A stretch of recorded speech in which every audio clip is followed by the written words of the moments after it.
স্বাস্থ্য মন্ত্রণালয়ের ক্রয় ও সংগ্রহ শাখা থেকে 1 মাস আগে একটি ফাইল গায়েবের পর এবার স্বাস্থ্য শিক্ষা বিভাগ থেকে 17টি ফাইল গায়েবের ঘটনায় রাজধানীর শাহবাগ থানায় জিডি করেছে স্বাস্থ্য মন্ত্রণালয়।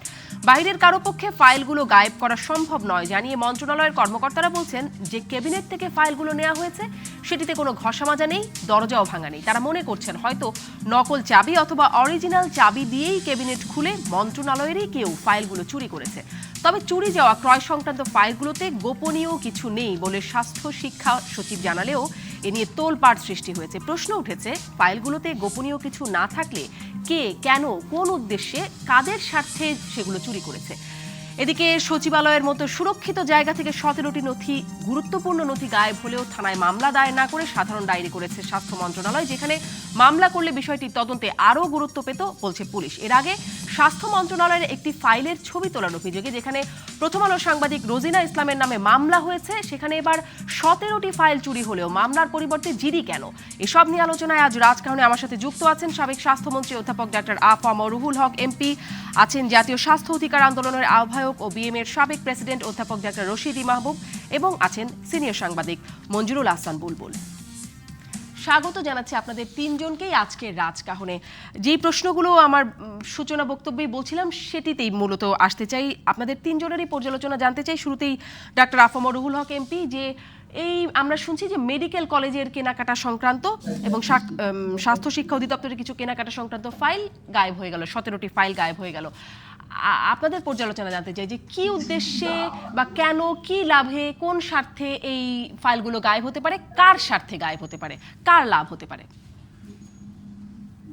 আসলে যারা চুরি করেছেন তারাই বলতে পারবেন সবচেয়ে স্বার্থটা কার। তবে যেহেতু অর্থ সম্পর্কিত কোনো কথাবার্তা শোনা যাচ্ছে, সেজন্য মনে হয় যে এখানে সেই রকম কোনো কিছু থাকলেও থাকতে পারে। অনিয়মের কোনো কিছু আছে কিনা জানা নেই। তবে যেহেতু সচিব সাহেব বলেছেন এই ফাইলের ব্যাক ফাইল বা আদার ইনফরমেশন অন্যান্য জায়গায় রয়েছে, স্বাস্থ্য মন্ত্রণালয়ে ডিজি অফিসে অন্যান্য জায়গা আছে, সেজন্য আমি খুব চিন্তিত মনে হচ্ছে না। তবে যারা চুরি করেছেন অবশ্য তারাই বলতে পারবেন কেন চুরি করেছেন। তবে উদ্দেশ্য যে কিছু ভালো নয় সেটি তো বোঝাই যায়। আর এতগুলো ফাইল একসাথে চুরি হলো সেটি থেকে আমি খুবই একটু আশ্চর্য হয়েছি। দুই একটি ফাইল যেতে পারে, যে এতগুলো ফাইল একসাথে করে নিয়ে যাওয়া খুব মুশকিলের ব্যাপার। এবং যে কথা আপনি বললেন যে ইনভেস্টিগেশন থেকে দেখা যাচ্ছে যে ভাঙাচোরা কিছু নেই, ঘষামাজা নেই, অথচ খুলে চলে গেছে। তবে 2 নম্বর কোনো চাবি দিয়ে, চাবি খোলা যে একটা খুব কঠিন ব্যাপার এটি নয়, যারা এটার ব্যাপারে এক্সপার্ট, সুতরাং সেটি নিয়ে আমি মনে করি বিরাট কিছু নয়। তদন্ত করলে নিশ্চয়ই বেরিয়ে আসতে পারবে যে ফাইলে কি ছিল এবং স্বার্থটা কাদের। নিশ্চয়ই স্বার্থ কাদের সেদিকে খোঁজ করলে বিষয়টি আমরা কিছু আরো বেশি করে জানতে পারব। আমি মোটামুটি ভাবে সন্তুষ্ট এই কারণে যে ব্যাক কপি রয়েছে এবং যে ইনফরমেশন গুলো আছে সেগুলো অন্য জায়গায় পাওয়া যাবে, সুতরাং তাদের খুব ক্ষতি হওয়ার কারণ আছে বলে মনে হয় না। তবে বিষয়টি খুবই, যেমন সচিব সাহেব বলেছেন, ইনফরমেশন ইম্পর্টেন্ট না, চুরি হয়ে যাওয়াটা ইম্পর্টেন্ট।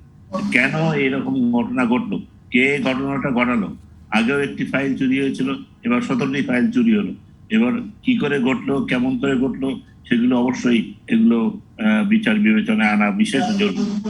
যেমন বলছিলেন যে এবার কেন কেস করা হয়নি সেটি অবশ্যই তদন্ত করে জানতে হবে যে স্বাস্থ্য মন্ত্রণালয় কেস কেন করছেন না বা কেন করেননি। তবে এখনো করেননি বলে যারা হবে না তা মনে হয় না, হয়তো বা পরে হতে পারে। এটি নিয়ে আরেকটু জানতে চাইবো যে কেন মামলা হলো না, গুরুত্ব কি কম পাচ্ছে কিনা সেই প্রশ্নটা এসেই যাচ্ছে, এটি নিয়ে আরো একটু শুনবো নিশ্চয়ই, কিন্তু সেই পর্যালোচনাটা যদি আরো কিছু যুক্ত করেন ডাক্তার রশিদি মাহবুব। আমি একটু অন্যভাবে যাচ্ছি। প্রথম কথাটা হচ্ছে যে কোনো জিনিসই চুরি যারা করে, চুরির প্রেক্ষাপটে একটা মোটিভ থাকে, মোটিভবিহীন কোনো চুরি হয় না, এটা কোনো ছেলে খেলা না। আর যেটা হচ্ছে বাংলাদেশের সচিবালয় কেন্দ্রের, যেটা একটা, আমি আবারও বলবো, টেকনিক্যালি বেস্ট প্রোটেক্টেড এরিয়া, সেখান থেকে 17টা ফাইল নিয়ে যাওয়া এবং আমাদেরকে বলা হচ্ছে যেগুলোর কপি আছে, বলা হচ্ছে এখানে কোনো ইয়ে নেই, এটা তারা বলতে পারে, কিন্তু আমরা এটাতে কতটুকু এনশিওর আমরা জানি না। কারণ জানি না এই কারণে আমার জানা মতে স্বাস্থ্য মন্ত্রণালয়ের ফাইলের থেকে পাতা ছিঁড়ে ফেলা এটা কিন্তু নিত্য নৈমিত্তিক ব্যাপার। প্রমোশনের ফাইলে যাকে ডিপ্রাইভ করাতে চায় সেখানে কিন্তু এটা সংঘবদ্ধ চক্র আছে এবং তার অনেক অভিযোগ আমার কাছে আছে। এখন প্রশ্নটা হচ্ছে ক্রয় বা বিক্রয় যে সংক্রান্তই বলেন, আমরা কিন্তু বলতে পারবো না এই কাজগুলো কি। যদিও মন্ত্রণালয় বলেছে আশ্বস্ত করার চেষ্টা করছে। আশ্বস্ত করা এরকম স্বাস্থ্য মন্ত্রণালয়ের অনেক জিনিস আমরা আশ্বস্ত আমাদেরকে করার চেষ্টা করছে, কিন্তু আমরা দেখছি তাদের ওই কথা আশ্বস্ত রেখে আমরা কিন্তু ঠকছি। এটা তদন্ত তো নিশ্চয়ই হওয়া উচিত, কিন্তু আমি মনে করি যে অপদার্থ স্বাস্থ্য মন্ত্রণালয় এটাকে অপদার্থই বলবো। স্বাস্থ্য সেক্রেটারিয়েটের ভিতরে মন্ত্রণালয়ের পক্ষ থেকে এটা চুরি হয়ে যাবে, এটার সম্বন্ধে দায়বদ্ধ কার? সচিবদের। তারা পদত্যাগ করুক না কেন, যে আমরা রক্ষা করতে পারি নাই দেশের স্বার্থ। তারা ওই আগ বাড়ায় বলছে এখানে এরকম কিছু নাই যেটা দেশের ক্ষতি হতে পারে। রুহুল হক সাহেব বলল অন্য জায়গায় ফাইলে ঢুকতে, এটা কনভেনশনাল, কিন্তু এই ফাইলগুলো আনকনভেনশনাল কিনা, মন্ত্রণালয় থেকে কিছু করছে কিনা, তো এগুলো কিন্তু আমার কাছে অনেক প্রশ্ন আসছে।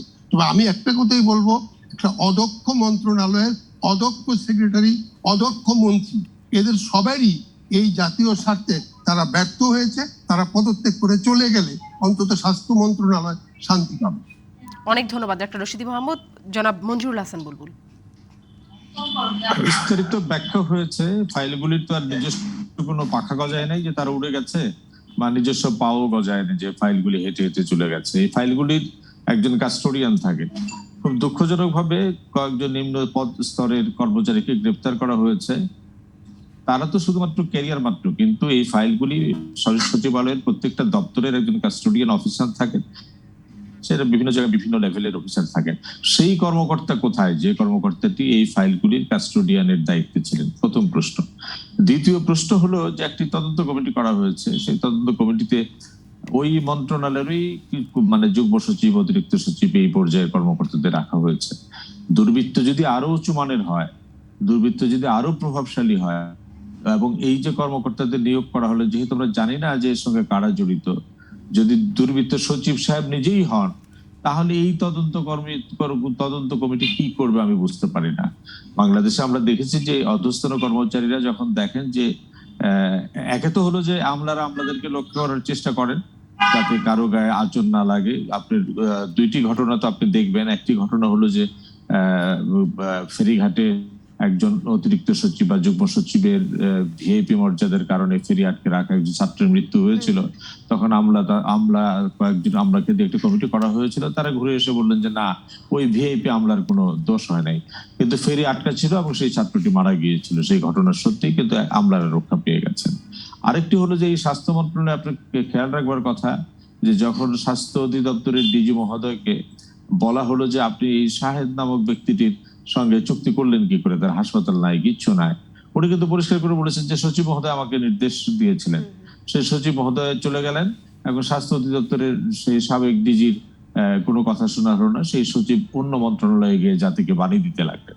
কাজে প্রশ্নটি হলো যে দেখা যাচ্ছে, পর্যবেক্ষণটি হলো যে এরকম ঘটনা ঘটলে যারা ঘটায় তাদেরকে আমরা ধরতে পারি না, এবং যারা তদন্তের দায়িত্বে থাকেন তারা কোনো কারণে হয় সহকর্মীদের রক্ষার কারণে, অথবা তারা নিম্ন পদস্থ কর্মকর্তা বলে অধস্তন যারা, তাদেরকে রক্ষা করার জন্য এই কাজটি করেন, মানে মূল তদন্তটি শেষ করতে পারেন।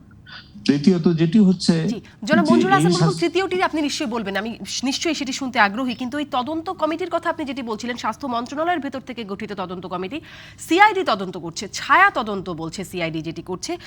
যদি মামলা হয় তাহলে এবং তাদের উপর তদন্ত ভার দেওয়া হয় তাহলে তারা মানে গুরুত্ব সহকারে তদন্ত করতে পারবে বলে বলছেন সিআইডির বিশেষ পুলিশ সুপার। আসলে মানে ছায়া তদন্তের গুরুত্বটা কেমন? নিশ্চয়ই সেই কথাটাই আমি বলছিলাম যে সিআইডি কে যদি মামলাটি হয়ে যেত, মামলাটির সঙ্গে সঙ্গে সিআইডি যেত বা ডিবিতে যেত বা তদন্তকারী সংস্থার কাছে যেত। এখন যখন সরকার একটি তদন্ত কমিটি করে ফেলেছে, তখন কিন্তু এই মুহূর্তে ওই বাইরের তদন্ত কমিটির গুরুত্ব কম। তারা অপেক্ষা করবে ওই সরকারি তদন্ত কমিটির রিপোর্টটি কখন তাদের হাতে আসে। কাজে সেই দিক থেকে আপনি যে কথাটি বললেন যে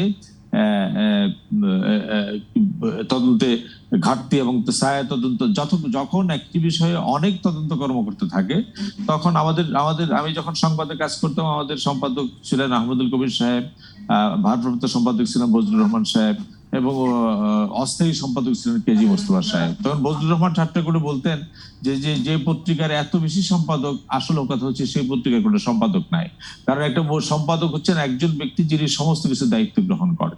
কাজেই একটি ঘটনায় যখন এতগুলি তদন্ত কমিটি গঠন করা হয়, আবার যখন অধস্থন কর্মীদেরকে দিয়ে কমিটি করা হয়, তার উচ্চ পদস্থ কেউ আছেন কিনা সেটা আমরা জানতে পারি না। তখন তৃতীয় যে কথাটি বলতে চেয়েছিলাম যে যে এই যে স্বাস্থ্য সচিব, সেই স্বাস্থ্য সচিব যখন রোজিনার সংক্রান্ত ঘটনা যেটা আপনি সূচনা বক্তব্যে বললেন, এই স্বাস্থ্য সচিব কিন্তু মহাতৎপর ব্যক্তি ছিলেন। কেস করলেন, শুধু কেস না মাত্র ডিজিটাল সিকিউরিটি কেস হোক সেটিও কিন্তু তিনি বলেছিলেন। এই স্বাস্থ্য সচিব থাকা অবস্থাতে আমি বিশ্বাস করি না, কারণ রোজিনার বিষয়টি আমরা প্রত্যক্ষ করেছিলাম যে রোজিনাকে লঘু পাপে গুরুদণ্ড দেওয়ার জন্য সার্বিক প্রস্তুতি করা হয়েছে। এবং শুধু তাই না মাত্র, স্বাস্থ্য সচিবের এই কেসের প্রেক্ষিতে রোজিনার পাসপোর্ট এখনো আটক, তার মোবাইল এখনো আটক, অথচ পরিমণি সহ অন্যদের মোবাইল বা অন্য যে আটক করা ছিল তা ফেরত দেওয়া হয়েছে। কাজে এই স্বাস্থ্য সচিব কিন্তু খুব কড়া স্বাস্থ্য সচিব, কিন্তু এই স্বাস্থ্য সচিব কেন কাকে রক্ষা করার জন্য এইরকম একটা লোক দেখানো তদন্ত করছে সেটি খুব জানতে আগ্রহ হয়। এবং আমি মনে করি যে কাস্টোডিয়ান হিসেবে যে কর্মকর্তারা এই ফাইলগুলির দায়িত্বে ছিলেন তারা উঁচু মানের কর্মকর্তা, এবং তার সঙ্গে আরো উঁচু মান আছে। আরেকটি খুব মানে ফেক দুইটি কথা বলা হচ্ছে, ফেক না আমি দুর্বল কথা বলা হচ্ছে। একটি হচ্ছে এই ফাইলগুলিতে কোনো গুরুত্বপূর্ণ কিছু ছিল না, এক। দ্বিতীয় হচ্ছে এই ফাইলগুলির কপি অন্যান্য জায়গায় আছে। আচ্ছা, এটা থাকতেই পারে, সরকারি কাগজ বিভিন্ন জায়গায় থাকতে পারে। আপনার প্রসঙ্গটি হচ্ছে যে চুরি, এই কাগজ কোথায় আছে, কতটা পুরো সেটি ভিন্ন কথা। আপনার প্রশ্নটি হচ্ছে 17টি ফাইল আপনার দপ্তর থেকে চুরি হয়ে গেছে, আপনার দপ্তরটা কতটা সংরক্ষিত। কালকে যে এই ফাইলের জায়গায় বোমা থাকবে না কে বলবে, কালকে এই ফাইলের জায়গায় যে ইয়াবা থাকবে না এটা কে বলবে, কালকে এই ফাইলের জায়গায় যে অন্য কিছু থাকবে না কে বলবে। তার মানে হলো মন্ত্রণালয় অরক্ষিত, সচিবালয় অরক্ষিত, এবং এর কাস্টোডিয়ান হিসেবে যে অফিসার দায়িত্ব পালন করেন। আমি প্রথমে জানতে চাই যে এই ফাইলগুলি বা এই দপ্তরের কাস্টোডিয়ানকে, মূল অফিসারকে, সেই অফিসারকে প্রথম মানে আনা দরকার তদন্তের মধ্যে। আর দ্বিতীয় হচ্ছে এটি একটা পরিপূর্ণ কেসের মধ্য দিয়ে গোয়েন্দা আইন শৃঙ্খলা রক্ষাকারী বাহিনীর মধ্যে আমাদের গোয়েন্দা আছে, পিবিআই আছে, এইরকম গোয়েন্দা সংস্থাকে নাড়ানো দরকার। আমি বিশ্বাসই করি না এরকম অধস্তন এবং নিম্ন পদস্থ কর্মীদের দিয়ে কোনো তদন্ত কমিটি উচ্চ প্রভাবশালী দুর্বৃত্তদেরকে বের করতে পারবে, এটা আমি বিশ্বাসই করি না। জি, অনেক ধন্যবাদ জনাব মঞ্জুরুল হাসান বুলবুল। ডাক্তার রুহুল হক এমপি, আপনার কাছ থেকেও এই প্রশ্নগুলো যে কেন, কাকে রক্ষার জন্য দুর্বল তদন্ত, আপনি বলছিলেন খুব একটা চিন্তিত নন বা আপনি সন্তুষ্ট যেহেতু ফাইলগুলোর কপি আছে, কিন্তু এবং আপনি বলছিলেন মামলা আজকে হয়নি বলে যে হবে না তেমনটি নয়, কিন্তু সেই রোজিনার ক্ষেত্রে তো আমরা সাংবাদিক রোজিনা যিনি সংবাদ সংগ্রহের জন্য গিয়েছিলেন তার জন্য তো আজকে হয়নি কালকে হবে এরকম কোনো ব্যবস্থা হয়নি। ডিজিটাল নিরাপত্তা আইন, বিশেষ ক্ষমতা আইনে তার বিরুদ্ধে মামলা দেওয়া হয়েছে এবং এখনো মামলা চলছে আমরা জানছি। তাহলে এখানে যখন নিজেদের মধ্যেই চোর বা নিজের ঘরে চোর, তখন কেন মানে তদন্তের এই শিথিলতা? প্রথমত আমি মঞ্জুর ভাইকে একটুখানি ইনকোয়ারি করার জন্য বলবো যে এই বর্তমান যে আলী নূর সাহেব, উনি শিক্ষা দেখেন, আর আপনি যে সচিবের কথা বলছেন উনি বোধহয় সামগ্রিক আমাদের যে অ্যাডমিনিস্ট্রেশন দেখেন। তো এইটা বোধহয় দুজন সচিব বর্তমান যে সচিব। হ্যাঁ, তো এই এখন যে আলী নূর সাহেবের যে শিক্ষা ব্যবস্থা তার কাছ থেকে ফাইলগুলো চলে গেছে, যে ফাইলগুলো চলে গেছে অবশ্যই এটি অপরাধ, এটা কর্মকর্তাদের ব্যর্থতা, এটা কোনো ক্ষমার যোগ্য না। অবশ্যই এটা আমাদের সকলকে স্বীকার করতে হবে এবং এতে যাতে না হয় সেদিকে করতে হবে। কি আছে বা কি নেই সেটা তো আমরা জানবো না, ওনারাই জানেন কি আছে বা কি নেই। সুতরাং যারা লিখেছেন ফাইলে বা যারা রেখেছেন, যারা দেখেছেন তারাই বলতে পারবেন। তবে এটি ডিফেন্ড করার কোনো জিনিস না, যেটি চলে গেছে তেমন কিছু হয়নি। অবশ্যই আমি বুলবুল ভাইয়ের সাথে একমত যে এটি ডিফেন্ড করার কোনো জিনিস না, অবশ্যই এটি অদক্ষতার পরিচয়। যে কোনো কারণেই হোক, বলছেন যে তালা ভাঙে নেই, ওখানে তেমন কিছু দেখা যায় নেই, তার মানে খুবই এফিসিয়েন্ট লেভেল চুরিটা হয়েছে। সেই এফিসিয়েন্ট লেভেলের চোর কোথায়, কোন লেভেল পর্যন্ত, সেটি মঞ্জুর ভাই যেটা বলছিলেন যে কোন লেভেল পর্যন্ত, নিচের লেভেলের চুরি না উপরের লেভেলের চুরি। উপরে যদি কেউ সম্পর্কে মানে থেকে থাকেন তাহলে তো অ্যাডিশনাল সেক্রেটারিকে দিয়ে যে তদবির বা যে ইনকোয়ারি করা হচ্ছে তাতে তো বের হবে না। আমি মঞ্জুরের সাথে একমত। আমার মনে হয় ডিপার্টমেন্টের বাইরের কারো মানুষকে এনে এখানে আর ইনকোয়ারি করলে বোধহয় ভালো হতো, তাতে করে আমরা বুঝতে পারতাম যে সঠিক ইনকোয়ারি হচ্ছে। এবং এইরকম ঘটনা আগেও ঘটেছে, আবারও ঘটলো, যে কোনো সময় ঘটতে পারে। সেক্রেটারিয়েট একটি অত্যন্ত সংরক্ষিত জায়গা। এখান থেকে কোনো এতগুলো ফাইল নিয়ে বেরোতে গেলে ধাপে ধাপে ক্যামেরা আছে, বিভিন্ন জায়গায় ক্যামেরা আছে। আমি শুনছিলাম না ওই ঘরে নাই ক্যামেরা নেই, কিন্তু তার বাইরের বারান্দায় প্রত্যেকটি জায়গা, তো আমি যতটুকু আমার মনে পড়ে প্রত্যেকটি বারান্দায় ক্যামেরা আছে। সুতরাং ফাইলগুলো হাতে করে নিয়ে যেতে গেলে, ব্যাগের মধ্যে নিয়ে যেতে গেলে, যে কোনো ভাবে নিয়ে যেতে গেলেই তো কোনো না কোনো জায়গায় দেখা যাওয়ার কথা যে এইখান থেকে কে কোথা থেকে কোন ঘর থেকে বেরোচ্ছেন এবং কি নিয়ে যাচ্ছেন। সুতরাং এগুলো নিশ্চয়ই তদন্ত হচ্ছে এবং আমি মনে করি এটি বের হয়ে আসবে এবং সক্রিয়ভাবে তদন্ত করলে আমি আপনাদের সাথে একমত যে শুধু নিজেদের না, বাইরের এবং কেস করা উচিত, যাতে করে ডিবি এবং ইন্টেলিজেন্সের অন্যান্য ব্যক্তিরা এসে তারা সঠিকভাবে তদন্ত করে সম্পূর্ণ জিনিস উদ্ঘাটন করতে পারেন। এগুলো জিনিস উদ্ঘাটন হওয়া অত্যন্ত বাঞ্ছনীয়, একেবারে খুব সঠিকভাবেই আপনারা যে কথা বলেছেন তার সাথে। জি, আমি একটা বিরতিতে যাব। বিরতিতে যাওয়ার আগে ডক্টর রাশিদা মাহবুবের কাছে প্রশ্নটা করে যাই। আরও একটা প্রশ্ন অবশ্য আমার আসছে, আমি বিরতির পরে এসেও করবো এই প্রশ্নটি, কিন্তু যেই প্রশ্নটি করতে চাই আপনার কাছ থেকে একটু জানতে চাই, আপনার কি মনে হয়, কি পর্যালোচনা, যে নিজের ঘরে যখন চুরির অভিযোগ, নিজের ঘরে যখন সন্দেহ, তখন তদন্তটা দুর্বল হয়ে যাচ্ছে কিনা, এইটার কারণটা কি, আপনার ব্যাখ্যাটা একটু শুনবো। একটা বিরতি নিয়ে সেই প্রশ্নগুলো করছি। ফিরে এলাম জিপিএইচ ইস্পাত নিবেদিত রাজকাহনে। ডাক্তার রশিদি মাহবুব, আপনার কাছে যে প্রশ্নটি করছিলাম যে যখন স্বাস্থ্য মন্ত্রণালয়ের নিজের ঘরে চোর, তখন তদন্তটা দুর্বল কেন, এটি কোনো ইঙ্গিত দেয় কিনা? আপনি আগের অংশেও বলছিলেন যে স্বাস্থ্য মন্ত্রণালয়ের ফাইল থেকে পাতা ছিঁড়ে ফেলাটাও একটা নিয়মিত বিষয়। সেখানে কি কোনো তদন্ত হতো বা সেই ক্ষেত্রগুলোতে ব্যবস্থা হতো? না, ওটাতে কোনো ব্যবস্থা, কারণ যারটা করতো তা দুর্বল শ্রেণীরই করতো। ওখানে আবার অন্য ইকুয়েশন আছে, পয়সার হিসাব আছে, দলের ব্যাপার আছে, সুতরাং এটা একটা ভিন্ন ফিল্ড। কিন্তু বর্তমানে যে ফাইলগুলো চুরি হলো, আমার প্রথমে প্রশ্ন যে ফাইল তো চুরি হয়েছে, এটা তো শেয়ার দরে বিক্রির জন্য না, নিশ্চয়ই এর মধ্যে কোনো তথ্য আছে, কারো না কারো কাজে লাগবে তো। সেই জায়গাটা কিন্তু আমাদেরকে যতই বলুক না কেন, কারো কাজে লাগার জন্যই তারা চোর নিয়োগ করেছে। এখন সেই চুক্তি বাইরে না ইন হাউস আমরা জানি না। হয়তো আজকে যে ডিপার্টমেন্টাল ইনকোয়ারি যেটা বলছে, এতে আমরা খুব একটা কিছু পাবো তা না।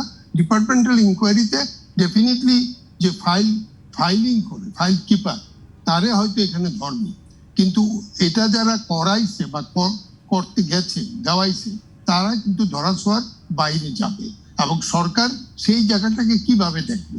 আজকে তো এটা গেছে যে আজকে এটা অমুক জায়গায় ফাইল আছে, অমুক জায়গায় ফাইল আছে, সে এরকমও তো অনেক ফাইল থাকে যেটা মন্ত্রণালয়ে নিজস্ব কোনো কিছু থাকতে পারে, আমরা তো বলতে পারবো না।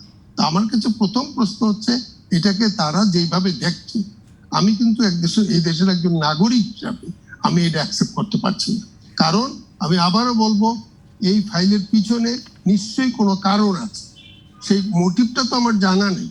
এখন ডিপার্টমেন্টাল ইনকোয়ারি করে আপনি মোটিভ বাইর করতে পারবেন না, কারণ ডিপার্টমেন্টই চুরি হয়েছে, ডিপার্টমেন্টের লোককে দিয়ে ইনকোয়ারি করাচ্ছেন, তারা এখানে কি তদন্ত বের করবে? তাই সেই জন্য আমাদেরকে সচিব আমাদেরকে এনশিওর করছে কোনো ক্ষতি হয়নি। ক্ষতি হয় কি হয় নাই সেটা তো আমরা আজকে, তাহলে ক্ষতি হলে উনি হয়তো বলতেন যে ক্ষতি হয়ে গেছে, এটা কেস করো বা এটা তদন্ত। আমার কথাটা হচ্ছে, এরকম একটা যে জায়গা যেটা কারো পক্ষে যাওয়া সম্ভব না, যেখানে সিসিটিভি আছে, সেখানে কেমনে হলো, কারা করালো, এটা কিন্তু একটা, আমি আবারও বলবো, রহস্য। তাদের উদ্দেশ্যটা কি, এই জায়গাটা কিন্তু আমাদের জানা নেই। এবং আজকে এটা হয়েছে, কালকে দেখা যাবে এর চেয়ে বড় কিছু হয়ে গেছে। এখন এই জায়গাটাতে যদি সরকার মন্ত্রণালয়কে প্রোটেক্ট না করতে পারে, তাহলে তো আমরা মনে হয় একটা অস্বস্তির মধ্যে থাকবো। এবং এই দায়িত্বটা কার? মন্ত্রণালয়ের এই দায়িত্বটা কার? আমার কথা হচ্ছে, মন্ত্রী আছে, সচিব আছে, এডিশনাল, কারো না কারো দায়িত্ব আছে। আমি হাত জোর তার কাছে বলবো যে ভাই, তুমি এটা দায়িত্ব, তুমি আমাদেরকে প্রোটেক্ট করতে পারছো না, তোমাকে সালাম দিলাম, তুমি এখান থেকে চলে যাও অন্য কোথাও গিয়ে। এটি আমার থাকবে। আর স্বাস্থ্য মন্ত্রণালয়ের দুর্বৃত্তায়ন কিন্তু অনেক ফাঁক ফুকর, তার মধ্যে এইটা একটা। ঘষা মাজার থেকে শুরু করে পয়সা পাতি নিয়ে পোস্টিং ট্রান্সফার, তারপরে সেখানে কন্ট্রাক্টারি কি জিনিস কিনবে না কিনবে, নিজ থেকে না আইসা ওইখানে বসে এই কাজগুলো করা, এগুলো কিন্তু অনেক কিছু হয়। জি, ডাক্তার এখন রশিদি সেই মাহমুদ, এই জায়গায়- অনেক কিছুর জায়গায় আপনার কাছে আরেকটা প্রশ্ন রেখে যাব, আমি পরের অংশে নিশ্চয়ই শুনবো, যে এই যে দুর্বৃত্তায়নের কথা বলছেন, নানান রকম অনিয়ম দুর্নীতির কথা বলছেন, এগুলোর এই মহোৎসবটা, দুর্নীতি তো সবসময় মানে প্রতিটি সময় কিছু না কিছুভাবে ছিল, কখন থেকে ঠিক মহোৎসবটা শুরু হয়েছে? আপনি প্রত্যক্ষ পরোক্ষভাবে এই খাতের সাথে আছেন, এই বিষয়টা একটু আপনার কাছ থেকে আমি একটু জানতে চাইবো। আমি ডাক্তার রুহুল হক, ডাক্তার রশিদি মাহবুব যেই প্রশ্ন ছিল, যেটি জানতে চাইছেন, বা সবারই যেটি প্রশ্ন, কি ছিল, কার স্বার্থ সংশ্লিষ্ট ছিল, এই বিষয়ে তদন্তের উপরে খুব একটা আস্থা রাখা যাচ্ছে না, যেহেতু আপনারা সংসদীয় স্থায়ী কমিটি জানতে চেয়েছেন কিনা যে আসলে কি ছিল, কি ফাইলগুলো কাদের স্বার্থ সংশ্লিষ্ট ছিল, জানতে চেয়েছেন? হ্যাঁ, আমাদের সভা না হলে তো আমরা জানতে দিতে পারি না, কারণ সভা যখন হবে তখন তো অনেক পরে, যত কয়েক সপ্তাহ পরে সভা হবে, তখন তো অনেক লেট। সভা তো আমরা তো প্রতিদিন বসি না, বা আমাদের রেগুলার দপ্তর নেই। সুতরাং যখন সভা হবে তখন অবশ্যই আমরা এগুলো বিষয়ে প্রশ্ন করবো এবং জানতে চেষ্টা করবো। কতদিন পর পর সভা হয় মাননীয়? প্রতি মাসে হওয়ার কথা, তো অনেক সময় সেগুলো হয়ও না। তার মানে কি খুব একটা গুরুত্ব পায় সেখানে? কারণ আমরা এটাও শুনেছি মন্ত্রী যান না, মন্ত্রী থাকবার কথা থাকলেও সেখানে থাকেন, এরকমটাও হয়। মন্ত্রীদের থাকতেই হবে এমন কোনো কথা নেই, মন্ত্রী না গেলেও সভা হবে, এবং এটা অত্যন্ত গুরুত্বপূর্ণ সভা। এখানে সকল কিছু বিচার বিবেচনা বিশ্লেষণ আমরা করতে পারি, সেই ক্ষমতা এই কমিটির আছে। কিন্তু সকল সময় কতটুকু আমরা করি বা করা যুক্তিসঙ্গত হয়ে ওঠে, সেই সম্বন্ধে অনেক প্রশ্ন থাকতে পারে। সুতরাং এখানে করা সম্ভব, বের করা সম্ভব। যেখানে আমি গত কমিটিতেও ছিলাম, গত মিনিস্ট্রি কমিটি এখানে ছিলাম, সেখানে আমরা বিভিন্ন জায়গায় ফরিদপুরে গিয়েছিলাম, কক্সবাজার মানে গন্ডগোলের সেখানে আমরা তদন্ত করতে গিয়েছিলাম যে কি হয়েছে, আমাদের কমিটির পক্ষ থেকে আমাদেরকে পাঠানো হয়েছিল। সুতরাং এই কমিটি হ্যাঁ পসিবল, এরা জিজ্ঞাসা করতে পারে এবং সেই হিসেবে তারা ইনফরমেশন বা সাজেশন দিতে পারে যে এই করা পারে। আপনি বলছিলেন খুবই গুরুত্বপূর্ণ সভা এবং সকল কিছু বিচার বিশ্লেষণ করা সম্ভব। তাহলে অতীতের যেই ঘটনাগুলো, এটি নতুন ঘটলো, অতীতের যেই ঘটনাগুলো, 1 মাস আগেও একটি ফাইল গায়েব হয়ে গেছে, সেটির সম্পর্কে কি হলো? আমরা এর আগে জানি সেই মানে করোনাকালে তো অনেক কিছু শুনলাম, অনেক কিছু দেখলাম, খবর জানলাম, যে সেই মাস্ক কেলেঙ্কারি থেকে শুরু করে মেডিকেল টেকনোলজিস্ট নিয়োগের ঘটনাগুলো, সেখানে আসলে এই কমিটি বা কি ভূমিকা রাখলো, কি জানাতে পারলো? এই আরেকটি ফাইল যে চুরি হয়েছিল সেটি আমরা এই ঘটনার পরিপ্রেক্ষিতে জানলাম, তো আমাদের জানা ছিল না যে এই ঘটনা ঘটেছে।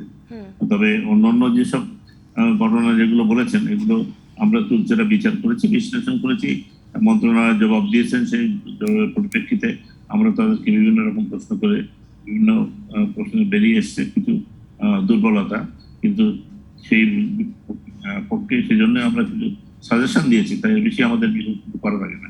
আমরা তো এক্সিকিউটিভ পাওয়ার না, আমরা উই ক্যান সাজেস্ট যে এই করতে পারা যাবে, এই করুন, এই হবে, তো সেই কথা বলতে পারি আমরা। এই সাজেশনগুলো কি রাখে মন্ত্রণালয়? কি সাজেশনগুলোর অনুযায়ী কাজ করে? অনেক ক্ষেত্রে রাখে, অনেক ক্ষেত্রে না রাখলে আমরা প্রশ্ন করতে পারি, এবার কেন রাখা হয়নি বা কি ফলো আপ করতে পারি, সে ক্ষমতা এই কমিটির আছে।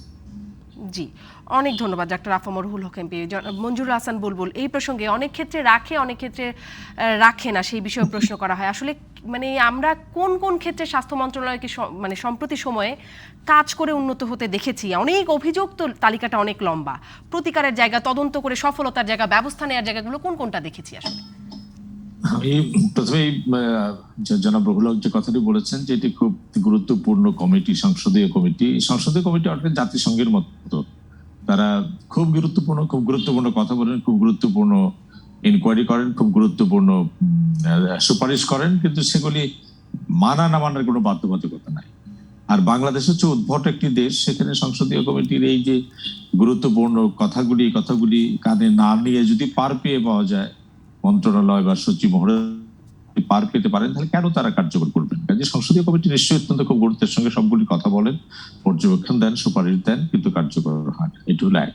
দ্বিতীয় যেটি হচ্ছে যে স্বাস্থ্য মন্ত্রণালয়, জনাব রুহুল যথাযথই বলেছেন যে স্বাস্থ্য বিভাগের কিন্তু দুইটি অংশ। আমরা যে অংশটি নিয়ে কথা বলছি সেটা স্বাস্থ্য শিক্ষা বিভাগ, আর আমি যে উদাহরণটি দিয়েছিলাম সেটা মূল স্বাস্থ্য সচিবের প্রসঙ্গে। আমি শুধু তুলনা করার জন্যই বলেছিলাম যে স্বাস্থ্য সচিব তিনি রোজিদার ক্ষেত্রে যে দুর্দণ্ড প্রতাপে এত অ্যাকশনে গেলেন, স্বাস্থ্য শিক্ষার সচিব কেন দুর্দণ্ড প্রতাপে সেই কাজ করতে পারলেন না? এটা হচ্ছে আমার প্রশ্ন। স্বাস্থ্য শিক্ষা সচিব আলিনুর সাহেব খুবই সজ্জন মানুষ এবং তার সাফল্যের মধ্যে অন্যতম আছে প্যান্ডেমিকের সময় কমপক্ষে 2টি MBBS ভর্তি পরীক্ষা তিনি সফলভাবে সম্পন্ন করেছেন, ডেন্টাল ভর্তি পরীক্ষা সফলভাবে সম্পন্ন করেছেন, কাজে তার সাফল্য আছে, ব্যক্তি খুব সজ্জন অসহায়, ব্যক্তিগতভাবে তাকে চিনি।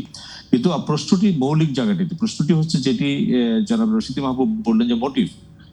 ক্রিমিনোলজিতে আরেকটি কথা বলে, সেটি হচ্ছে কারা বেনিফিশিয়ারি, ফাইলগুলি সরে যাওয়ার ফলে কারা বেনিফিশিয়ারি হবেন, কাদের স্বার্থ সংরক্ষিত হবে।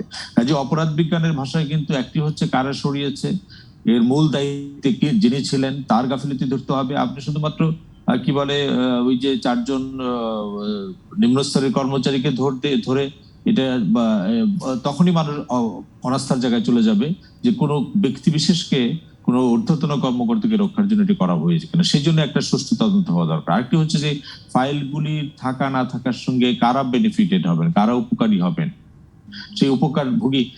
একটি সরকারি সচিবালয়ে আপনি দেখবেন যে একটি ফাইল নষ্ট করার জায়গা আছে, বিশেষ জায়গা, যে সরকারি নথিপত্র পুরনো হলেও কিন্তু তার নানা ধরনের ইমপ্লিকেশন থাকে, অনেক কথা থাকে যেগুলি বাইরে যাওয়ার দরকার নেই, যার ফলে সরকারি নথি শের দরে বিক্রি করার কোনো নিয়ম নাই। চুরি হয়তো পরের কথা, শের দরে বিক্রি করার নিয়ম নেই। সচিবালয়ে একটা বিশেষ চুল্লি আছে যেখানে এই ফাইলগুলি পুড়িয়ে ফেলা হয়। একটা মেয়াদ উত্তীর্ণ বা সময় উত্তীর্ণ হলে পরে সচিবালয়ে যদি আপনি কখনো যান তাহলে দেখবেন যে একটি বিশেষ জায়গায় একটি বিশেষ চুল্লি করা হয়েছে, সেই চুল্লিতে পুড়িয়ে ফেলা হয়। কাজেই সরকারি দপ্তরের সমস্ত ফাইলপত্রগুলি গুরুত্বপূর্ণ নানা কারণের জন্য, এবং এর সাথে শুধুমাত্র একটি বদলি বা একটি কেনাকাটার সম্পর্ক থাকে না, তো অনেক কিছু থাকে। কাজে সেই জন্য দাবিটি হচ্ছে খুব স্পষ্ট, দাবিটি হচ্ছে দ্রুততম সময়ে সেই সকল মানুষের হাতে ক্ষমতা দেওয়া দরকার যারা তদন্তে সিদ্ধহস্ত। আমি আবারও বলি যে আমি মনেই করি না অধস্তন কর্মকর্তাদের নিয়ে প্রশাসনিক বিভাগে, শুধুমাত্র স্বাস্থ্য বিভাগ না, আপনি গোটা প্রশাসনে যে আমলাদেরকে নিয়েই অন্য আমলার বিরুদ্ধে তদন্ত কমিটি হয়েছে, খুব অল্প জায়গায় আপনি পাবেন যে সঠিক তদন্ত রিপোর্ট হয়েছে, তাদের রিপোর্টের প্রেক্ষিতে কর্মকর্তাকে শাস্তি দেওয়া হয়েছে। আপনি উদাহরণ দেই, কুড়িগ্রামে জেলা প্রশাসক একজন সাংবাদিককে রাতের বেলা এনে পিটালেন, এবং সে কি করেছিল সেই সাংবাদিক, সেই জেলা প্রশাসক নিজের নামে একটি সরবর করেছিলেন সরকারি টাকায়, সেই নির্দেশ দিলেন ডিসি মহোদয়, কার্যকর করলো একটা নিম্ন পদস্থ ম্যাজিস্ট্রেট, চাকরি গেল সেই ম্যাজিস্ট্রেটের। ডিসি সাহেবের নাকি 2 বছর শুধুমাত্র মানে হবে না, ইনক্রিমেন্ট হবে না, এটি হলো তার শাস্তি। এবং তদন্ত করেছিল কি জনপ্রশাসনের কর্মকর্তারা। কাজেই আমলাদের পারস্পরিক পৃষ্ঠকুণ্ডয়নের যে সংস্কৃতি এটি বাংলাদেশে আছে। সেই জন্য বক্তব্যটি হচ্ছে দ্রুত মামলাটি করা, সিআইডি, পিবিআই বা র্যাব বা যারা তদন্ত করতে পারেন তাদেরকে ইনভলভ করা, এবং জনসমক্ষে এই বায়বীয় কথা বলে লাভ নেই। 17টি ফাইল তো নিশ্চয়ই ফাইলের হেড গুলি আছে। কালকে স্বাস্থ্য মন্ত্রণালয় যদি মানে নিজেরা কি বলে ট্রান্সপারেন্ট থাকতে চান, কালকে তাদের লিস্ট করে দরকার যে এই ফাইলটি হচ্ছে এই ফাইল 1, 2, 3, 4, 5, 6, 17টা ফাইল। অন্তত শিরোনামগুলি জানলে আমরা বুঝতে পারতাম যে এই ফাইলগুলির গুরুত্ব কত। এইটা পুরো কালকেই করা দরকার। দ্বিতীয় কথা করা দরকার যে আইন শৃঙ্খলা রক্ষাকারী বাহিনীকে ইনভলভ করা দরকার। তৃতীয় হচ্ছে এই ফাইলের সঙ্গে সম্পর্কিত ঊর্ধ্বতন কর্মকর্তা তাদেরকে এখনই যাতে বরখাস্ত না করতে পারেন তাদেরকে অফিস থেকে সরিয়ে ফেলা দরকার, তাদেরকে সাসপেনশনে পাঠানো দরকার।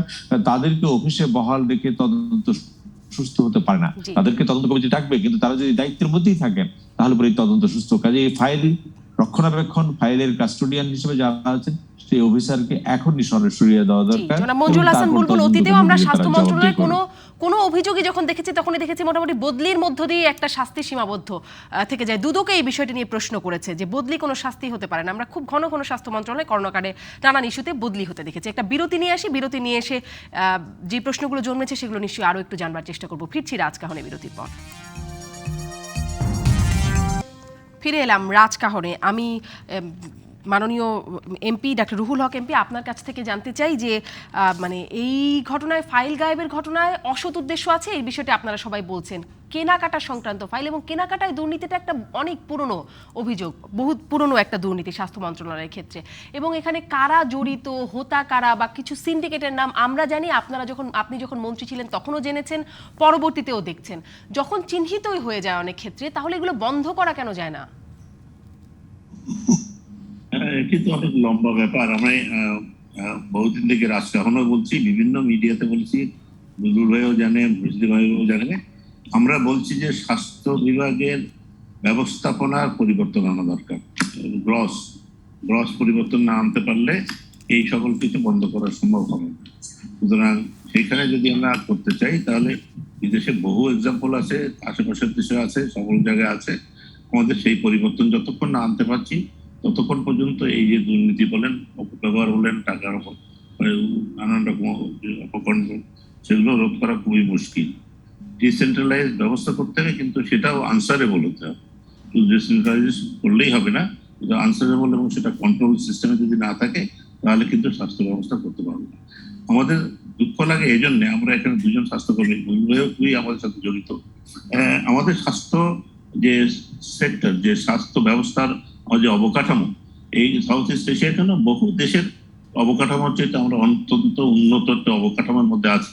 কিন্তু এই এত সুন্দর অবকাঠামোকে আমরা কাজে লাগিয়ে মানুষের কাছে মনকে জয় করতে পারছি না। আমাদের দেশে অনেক ভালো অপারেশন হয়, কিডনি ট্রান্সপ্লান্ট হয়, করোনারি বাইপাস হয়, আমাদের অনেক বড় বড় হিপ অপারেশন হয়, স্পাইন অপারেশন হয়, কিন্তু মানুষের মনটাকে আমরা এখনো জয় করতে পারিনি অব্যবস্থাপনার জন্য, হাসপাতাল লেভেলে এবং ম্যানেজমেন্ট লেভেলে এইগুলোকে ঠিক করতে পারছি না বলে এই আপনার যে ব্যবস্থাপনাগুলো দেখছেন, কেনাকাটা বিভিন্ন জায়গায় বিভিন্ন যে অসুবিধা হচ্ছে, এগুলোকে ঠিক করতে হলে আমাদের ব্যবস্থাপনার পরিবর্তন করতে হবে। এটি লম্বা কথা, এই 2-1 মিনিটে এগুলো শেষ করা যাবে না।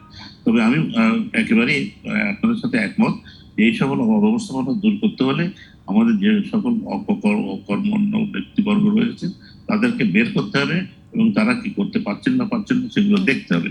আসলে সেইখানেই আমাদের দুর্বলতা। এই ব্যবস্থাপনাটা, এই প্রশ্নটাও পুরনো প্রশ্ন, হয়তো আজকেই সব উত্তরটা পাবো না।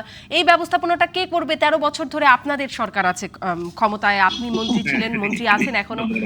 বড় বড় ব্যবস্থাপনা, আমূল পরিবর্তন দরকার স্বাস্থ্য ব্যবস্থাপনার, সেটি অনেক বড় প্রশ্ন। আসলে সেটি না করতে পারলে আমাদের স্বাস্থ্য সেক্টরকে উন্নতি করতে পারবে। ধন্যবাদ ডক্টর রাফা মরহুল হক এমপি। আমি ডক্টর রশিদি মাহবুব সেই প্রশ্নটিতেই যাই যেটি আগে করেছিলাম, যে দুর্নীতি সবসময়ই ছিল, ছোট বড় মাপে হয়েছে, কখন থেকে এই মহোৎসবটা শুরু হলো? করোনাকালে আমরা খুব বড়ভাবে জানতে শুরু করলাম, এই মহোৎসবটা শুরু আসলে কখন থেকে? মহোৎসব যদি বলেন, যেটা এখানে 3টা সেক্টর আছে। একটা হচ্ছে স্বাস্থ্যের যে চিকিৎসার ব্যবস্থাপনা, যেটা আমাদের গ্রাসরুটে বেনিফিশিয়ারি সাধারণ মানুষরা হয়, সেটা একটা। স্বাস্থ্য শিক্ষার একটা ব্যাপার আছে, তারপরে আছে যে ম্যানেজমেন্টের একটা ব্যাপার আছে। আমাদের এখানে যে ঘটনাগুলো ঘটছে, স্বাস্থ্য মন্ত্রণালয় চালায়, স্বাস্থ্য মন্ত্রণালয়, ফাইন্যান্স এবং জনপ্রশাসন। জনপ্রশাসনের যদি কাজগুলো না করে, আমি একটা উদাহরণ দিব, কে মেডিকেলের শিক্ষক হতে পারবে বা পারবে না, বিএমডিসি ফ্রেম আউট করে এটা অনেক আগে স্বাস্থ্য মন্ত্রণালয়কে পাস অন করে জনপ্রশাসনে রয়ে গেছে। এটা কিন্তু আমার জানা মতে 10-15 বছর ধরে পড়ে আছে, কিন্তু তারা এটা করবে না, কারণ কোনো না কোনো ফার্মে তাদের স্বার্থ এখানে আছে, নিজের বা অন্য লোক। একইভাবে আমরা যদি বলি পরিবার পরিকল্পনা, স্বাস্থ্য মন্ত্রণালয় মার্জ হলো একটা সময়, পরে দেখা গেল এটা আবার বাইফার্কেটেড হয়ে গেছে। তো সুতরাং আমরা কিন্তু যেই জায়গাটায় দেখছি যে রাজনীতিটা যেখানে আছে, সেই রাজনীতি দিয়ে জনস্বার্থে কাজটা না করে বিভাজনের রাজনীতি এখানে চলে আসছে। আজকে দলীয় লেজুর ভিত্তি করা অথবা দাস হলে তারা বিএনপির আমলে যেমন বেনিফিট পাচ্ছে, আওয়ামী লীগেরও বেনিফিট একদল নিচ্ছে, কিন্তু তাতে কিন্তু স্বাস্থ্য মানে যে চিকিৎসকদের মধ্যে যে বিভেদ এসে দাঁড়িয়েছে সেটা রয়ে গেছে। সুতরাং এই আমাদের চিকিৎসকদের একটা দুর্বলতা আছে, সেই দুর্বলতার ফ্রেমে এখন কিন্তু স্বাস্থ্য মন্ত্রণালয় বা রাজনীতিবিদরাও স্বাস্থ্য নিয়ে যে চিকিৎসা নিয়ে ভাবে আমার মনে হয় না। তাদের এজেন্ডাটা কিন্তু একটা জায়গায় রয়ে গেছে, তারা ওই কনস্টিটিউশনালি বলছে সবার চিকিৎসা দিবে। বর্তমানে প্রধানমন্ত্রী একটা কাজ করেছিল, আপনার কমিউনিটি ক্লিনিক্স, কিন্তু কমিউনিটি ক্লিনিক্সে প্রোভাইডারকে দিয়ে দেওয়া হয়, ওখানে চিকিৎসক দেওয়া যাবে না কেন? কারণ আপনি যদি গ্রাম আর শহর একইভাবে যদি দেখেন, ইকুইটি অফ ম্যানেজমেন্টে আসতো, আপনি সবটা না দিতে পারেন, যেখানে যেখানে পারেন সেখানে তো দিবেন। তা আমি মনে করি রাজনৈতিক সদিচ্ছা, ম্যানেজমেন্টের দুর্বলতা, আমাদের দাস মনোবৃত্তি চিকিৎসকদের, এগুলো অন্তর। জি, অনেক ধন্যবাদ ডক্টর রশিদি মাহবুব। ডক্টর রাফা মরহুল হক এমপি যেটি বলছিলেন, গ্রস পরিবর্তন সেটি কে আনবে, এই প্রশ্নটি তো রয়ে যাচ্ছে। মঞ্জুরুল হাসান বুলবুল, এর সাথে সাথে এই প্রশ্নের সাথে সাথে জানতে চাই যে করোনাকালে একটা বড় ফোকাস ছিল স্বাস্থ্য মন্ত্রণালয়ে, যখন করোনা এখন কমে গেছে বা দূর হয়ে যাচ্ছে বলে আমরা আশা করছি, তখন কি ফোকাসটা কমে যাবে এবং আরো নিরাপদে দুর্নীতি চলবে, এরকমটি কি হবার আশঙ্কা? এটি শুধু দুর্নীতির সঙ্গে করোনার কোনো সম্পর্ক নাই। করোনার কারণে স্বাস্থ্য মন্ত্রণালয়ের প্রতি বেশি ফোকাস ছিল বলে আমরা সেইখানে বই বিতরণের সময় শিক্ষা মন্ত্রণালয়ের দিকে নজর থাকে, অন্য সময় অন্য মন্ত্রণালয়ের দিকে নজর থাকে। কাজে কোনো বিশেষ উদ্দেশ্য না। দুর্নীতি আমাদের দেশে আছে, দুর্নীতি থাকবে। দুর্নীতি 100% নিয়ন্ত্রণ যদি করতে পারতাম তাহলে খুব ভালো একটা স্বর্গরাজ্য আমরা প্রতিষ্ঠিত করতে পারতাম। কিন্তু প্রশ্নটি হচ্ছে যেটি জনাব রুহুল হক বললেন যে স্বাস্থ্য মন্ত্রণালয় অনেক কাজ করে কিন্তু মানুষের মন জয় করতে পারে না। মন জয়ের সঙ্গে সঙ্গে মন্ত্রণালয় হিসেবে প্রশাসনিক দায়িত্বে যারা, প্রাতিষ্ঠানিক দায়িত্বে যারা থাকেন তাদের আস্থা অর্জন করতে হয়। এই যে ধরেন ফাইল নিয়ে যে ঘটনাগুলো আমরা এতক্ষণ ধরে বললাম, এটার যদি বিচার না হয় তাহলে আমরা কি করতে পারবো? আমরা আবার সমালোচনা করতে পারবো এবং আমরা আবার আরো অনেক কথা বলতে পারবো, কিন্তু ঘটনাটা ফলাফল কি হবে? ফলাফলটি হবে সাধারণ মানুষের মন জয় এবং মানুষের আস্থাটা থাকবে না। এটি হয়তো 2-5জন সরকারি কর্মকর্তার জন্য, কয়েকজন আমলার জন্য এই ঘটনাটি ঘটলো, তাদেরকে আমরা চিহ্নিত করতে পারলাম না। কিন্তু চূড়ান্ত কথার বিচারে এই গোটা প্রাতিষ্ঠানিক পরিচালনার দায়িত্বে যে সরকার, সেই সরকারের উপরই অনাস্থার ভাব মানে স্পর্শটা গিয়ে পড়বে। এই মানুষের যে অনাস্থাটা একটা রাজনৈতিক সরকারের উপর গিয়ে পড়বে। কাজে সরকার সবচাইতে বড় মাপের শক্তি, তাকে যদি মানুষের মন জয় করতে হয়, যেটা রুহুল হক সাহেব বলেছেন যে আমরা স্বাস্থ্য খাতে পারি না, কিন্তু চূড়ান্ত বিচারে একটি রাষ্ট্র পরিচালনায় যদি সরকার মানুষের মন জয় করতে চায় এবং মানুষের আস্থার উপর দাঁড়িয়ে থাকতে চায়, তাহলে পরে এই দুর্নীতিগুলি তদন্ত করতে হবে। সেটা স্বাস্থ্য মন্ত্রণালয় হোক, সেটা ফাইল চুরির ক্ষেত্রে হোক, সেটা করোনাকালীন সময়ে যে অসংখ্য বিষয়গুলি আপনারা তুলে এনেছেন আপনাদের অনুষ্ঠানে আয়োজন করেছেন সেখানে। তা নাহলে চূড়ান্ত বিচারে রাজনৈতিক সরকারের ক্ষতি হয় এবং সেই ক্ষতি যদি ভালো একটা নির্বাচন হয়, সেই নির্বাচনের ফলাফল পাওয়া যায়। আমি যেটি মনে করি যে এই যে ফাইল চুরির ঘটনাকে আমরা ছোটভাবে দেখতে চাই না, এটা সেটি দেখবার কোনো সুযোগ নেই। অনেক ধন্যবাদ জনাব মঞ্জুল হাসান বুলবুল। আমি আজকের মতো শেষ করব। ধন্যবাদ ডক্টর রশিদী মাহবুব, অনেক ধন্যবাদ ডক্টর আফা মরহুল হক এমপি। আপনাদের তিনজনকেই ধন্যবাদ। দর্শক এতক্ষণ সাথে ছিলেন।